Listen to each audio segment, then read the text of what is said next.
جدید شعری اصناف میں ہمیں نظم اور نظم کے جدید شعری اصناف کا ہم مطالعہ کرنے والے ہیں۔ نظم کے تعلق سے ہم جانتے ہیں نظم کے لفظی معنی جہاں لغوی معنی ہوتے ہیں وہ ہوتے پرونا،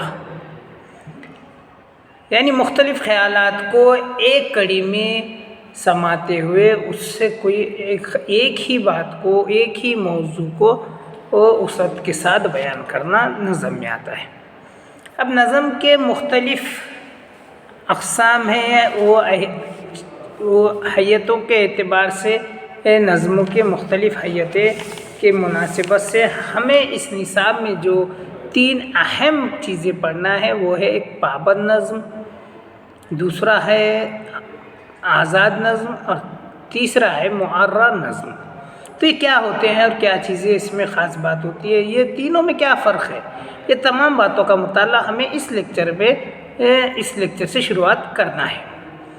چلیے سب سے پہلے ہم دیکھتے ہیں کہ اردو شاعری پر فارسی شاعری کے اثرات رہے ہیں۔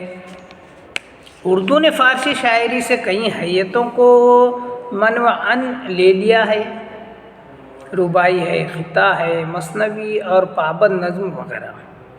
ہمارے شاعروں نے ان حیتوں میں اپنے طور پر کئی تبدیلی ضرور کی، جیسے خطات میں اپنے ذوق و ذہن کے مطابق تھوڑی بہت تبدیلی سے کام لیا ہے، تو رباعی کے 24 اوزان اپنی جگہ ہے۔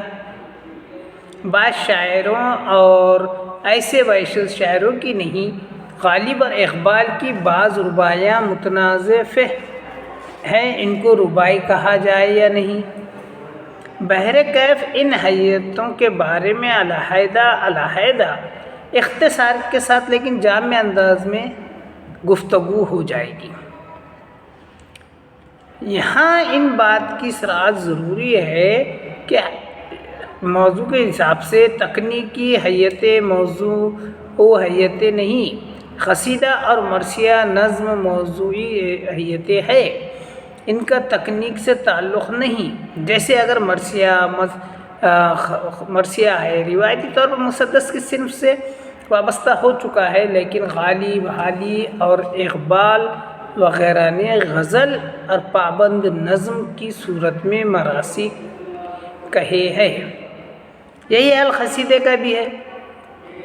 ایک اور بات کہ اردو میں کئی تکنیکی حیتیں ہیں، جیسے مستزاد اور ترجیباً وغیرہ، چونکہ ان کا رواج فی زمانہ کم ہے اس لیے ان سے صرف صرف نظر کیا گیا ہے۔ تو ہمیں دیکھتے ہیں کہ وہ یہ پابند نظم کیا ہوتی ہے۔ تو دیکھیے آج کا ہمارا جو ٹاپک ہے وہ سب سے مین یہی رہے گا، وہ ہے پابند نظم۔ اس میں ہمیں یہ دیکھنا ہے کہ پابند نظم کہتے کسے ہیں، کن شعراء نے اس کو استعمال کیا ہے، اس میں ایسی کیا خاص بات ہے، اور ایسے کون سی باتیں ہیں کہ جو پابند نظم کو آزاد نظم اور معرّہ نظم سے مختلف کیا گیا ہے۔ دیکھیے سب سے پہلے یاد رکھیے پابند نظم کس کو کہا گیا ہے، تو پابند نظم اس نظم کو کہتے ہیں جس میں ردیف، قافیہ اور بحر کے مقررہ اوزان کی پابندی کی جاتی ہے۔ پابندی کرنا مطلب یہ ہے کہ ان تمام چیزوں کو اس صنف میں استعمال کیا جاتا ہے۔ ردیف ایسے الفاظ جو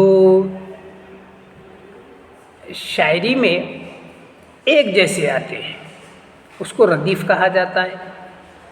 قافیہ وہ الفاظ جو لکھنے میں مختلف ہو لیکن ان کی آواز ایک جیسی ہو، وہ قافیہ کہلاتا ہے۔ تو قافیہ کا بھی اس شعر میں، اس نظم میں اس کو برتا جائے۔ اور بحر کے مقررہ اوزان، تو ہم نے قواعد میں دیکھا ہے کہ شاعری جو ہوتی ہے وہ بحر میں ہوتی ہے، مختلف بحر ہوتے ہیں اور اسی بحر کے اندر ان چیزوں کو، اس خیالات کو پیش کرنا ہوتا ہے۔ مطلب کوئی مصرع چھوٹا یا کوئی بڑا نہیں، پہلے مصرعے کے اوزان اور دوسرے مصرعے کے اوزان یہ